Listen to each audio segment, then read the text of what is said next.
दोस्तों नमस्कार। पिछले वीडियो में हम सब ने जम्बूद्वीप के बारे में जाना था। आज के वीडियो में शाकद्वीप के बारे में जानेंगे।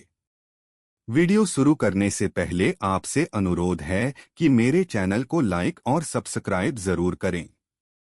आइए वीडियो शुरू करें। यह पृथ्वी 7 द्वीपों में बंटी हुई है। वे द्वीप इस प्रकार से हैं: जम्बूद्वीप, लक्षद्वीप, शालमलद्वीप, कुशद्वीप, क्रौंचद्वीप, शाकद्वीप, पुष्करद्वीप। पुराणों के अनुसार शाकद्वीप 7 द्वीपों में से एक, जो चारों ओर क्षीर समुद्र से घिरा हुआ है, और इसमें शाल का बहुत बड़ा पेड़ है। इसमें ऋतुव्रत, सत्यव्रत अथवा अनुतप्ता नाम की 7 नदियां हैं। प्रियव्रत के पुत्र मेधातिथि ने इस द्वीप को 7 वर्षों देशों में विभाजित करके अपने 7 पुत्रों में बांट दिया था। इन वर्षों के सीमा रूप ईशान, उरु, श्रृंग, बलभद्र, शतकेसर, देवपालन, महानस आदि पर्वत हैं। यह जम्बूद्वीप से दुगुना और क्षीर सागर से घिरा है। यहाँ मेरु, मलय, जलधार, रैवतक, श्याम, दुर्गशैल तथा केशरी नामक मणिविभूषित विस्तृत पर्वत हैं। पुण्यतोया, गंगा, कावेरका, महानदी, मणिजला, इक्षुवर्धनिका नदियां हैं। लोकसम्मतमग, मशक, मानक, मंदक 4 जनपद हैं। यहाँ मृत्यु भय नहीं है। दुर्भिक्ष नहीं पड़ता। यहाँ तेजस्वी, क्षमाशील लोग हैं। यहाँ सिद्ध, चारण और देवगणों का वास है। एन एल्डे ने इसे शक्देश बताया है, जिसमें तुर्किस्तान सम्मिलित है। ग्रीक भूवेत्ताओं ने इसे समरकंद और बुखारा के मध्य बताया है। ये 7 द्वीप चारों ओर से क्रमशः खारे पानी, इक्षुरस, मदिरा, घृत, दधी, दुग्ध और मीठे जल के 7 समुद्रों से घिरे हैं। ये सभी द्वीप एक के बाद एक दूसरे को घेरे हुए बने हैं और इन्हें घेरे हुए 7 समुद्र हैं। जम्बूद्वीप इन सब के मध्य में स्थित है। शाकद्वीप की सटीक जानकारी उसके सही स्थिति के साथ महाभारत के भीष्म पर्व में संजय ने हमें बताई है। तो सबसे पहले हम शाकद्वीप की स्थिति के बारे में महत्वपूर्ण जानकारी प्राप्त करेंगे और फिर शाकद्वीप से जुड़े हुए रहस्यों को भी जानेंगे। तो जिस तरह हमने आगे जाना था कि जम्बूद्वीप यानी जम्बू यानी कि नदियों का द्वीप, उसी तरह शाकद्वीप यानी कि शाक यानी वनस्पतियों का महाद्वीप। वनस्पतियों को शाक कहा जाता है और वनस्पतियों को खाने वाले शाकाहारी। तो अब आप ही बताइए कि दुनिया में सबसे ज्यादा वनस्पतियां किस महाद्वीप में पाई जाती है? हाँ, तो वह महाद्वीप है अफ्रीका। तो अफ्रीका ही शाकद्वीप है, लेकिन क्या प्रमाण है कि अफ्रीका महाद्वीप ही शाकद्वीप है? महाभारत में संजय धृतराष्ट्र को कथा सुनाते हुए कहते हैं कि भारत में जो मानसून आता है, उस मानसून का जल शाकद्वीप के मलय और जलधार पर्वत के आसपास के विस्तार से आता है। वे कहते हैं कि महाराज, दूसरे पर्वत का नाम मलय है, जो पूर्व से पश्चिम की ओर फैला हुआ है।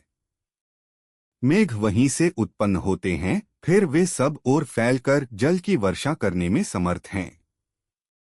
हे कुरु नंदन, उसके बाद जलधार नामक महान पर्वत हैं। जनेश्वर इंद्र वहीं से सदा उत्तम जल ग्रहण करते हैं, इसीलिए वर्षा काल में वह यथेष्ट जल बरसाने में समर्थ होते हैं।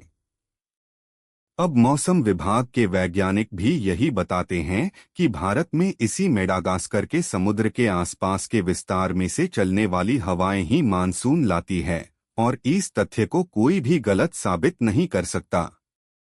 तो हमने शाकद्वीप के मलय और जलधार नाम के पर्वत की जानकारी प्राप्त की।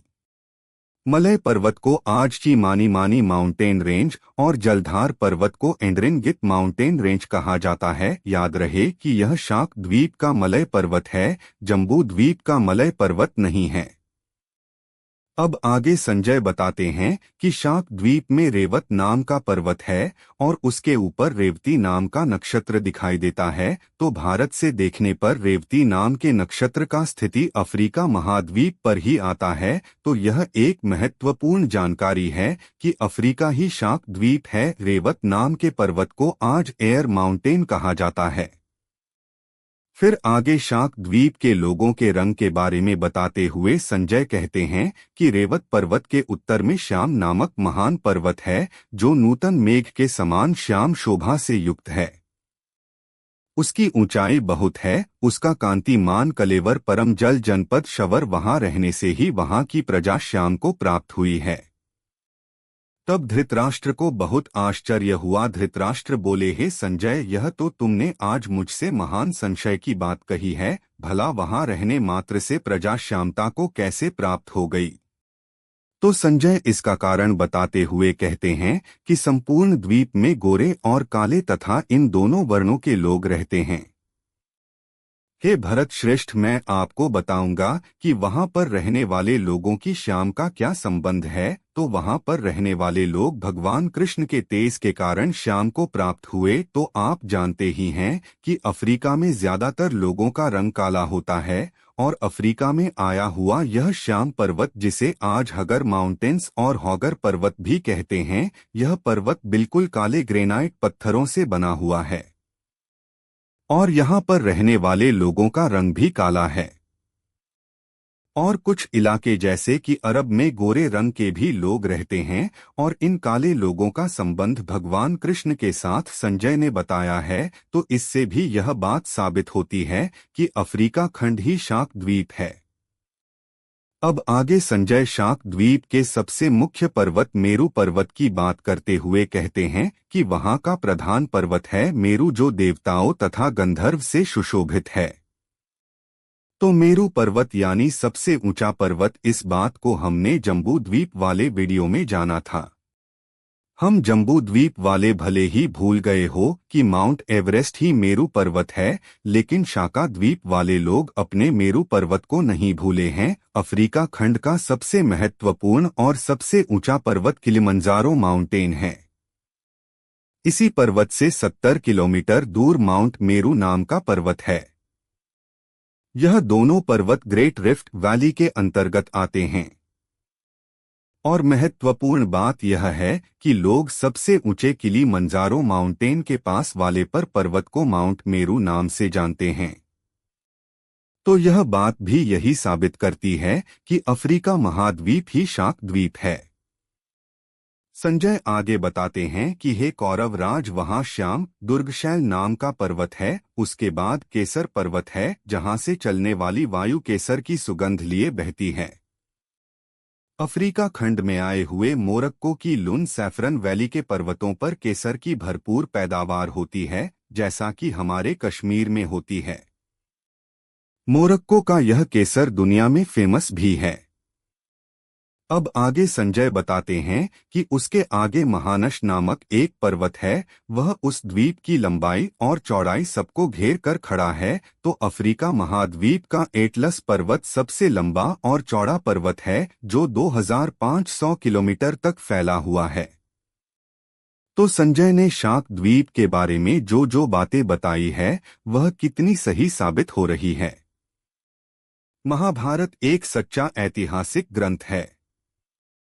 महाभारत के भीष्म पर्व में शाक द्वीप में आए हुए अनेक पर्वतों, नदियों, विविध वर्ष यानी कि देश, वहां पूजे जाने वाले भगवान, वहां कौन कौन सी जाति और वर्ण के लोग रहते हैं, वहां कौन कौन से जनपद है, इन सब की जानकारी दी है।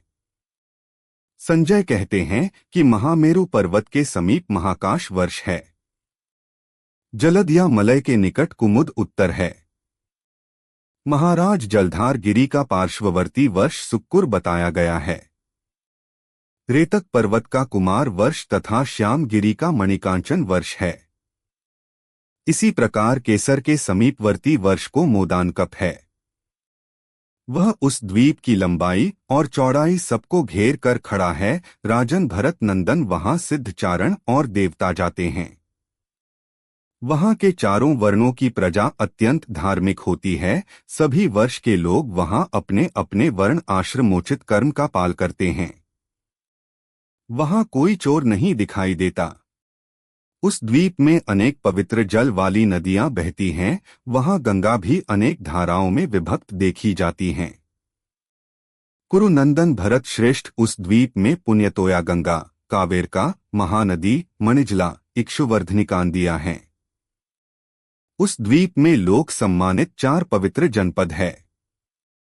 उनके नाम इस प्रकार हैं: मंग, मशक, मानस तथा मंदक नरेश्वर। उनमें से मंग जनपद में अधिकतर ब्राह्मण निवास करते हैं। वे सब के सब अपने कर्तव्य के पालन में तत्पर रहते हैं। महाराज मशक जनपद में संपूर्ण कामनाओं के देने वाले धर्मात्मा क्षत्रिय निवास करते हैं। मानस जनपद के निवासी वैश्य वृत्ति से जीवन निर्वाह करते हैं। वे सर्वभोग संपन्न शूरवीर, धर्म और अर्थ को समझने वाले एवं दृढ़ निश्रा होते हैं। राजेंद्र, वहां ना कोई राजा है, ना दंड है और ना दंड देने वाला है। वहां के लोग धर्म के जाता हैं और स्वधर्म पालन के ही प्रभाव से एक दूसरे की रक्षा करते हैं। तो दोस्तों, हमने शाक द्वीप के स्थिति के बारे में जानकारी प्राप्त की। यह कहानी आपको कैसी लगी कमेंट करके जरूर बताएं।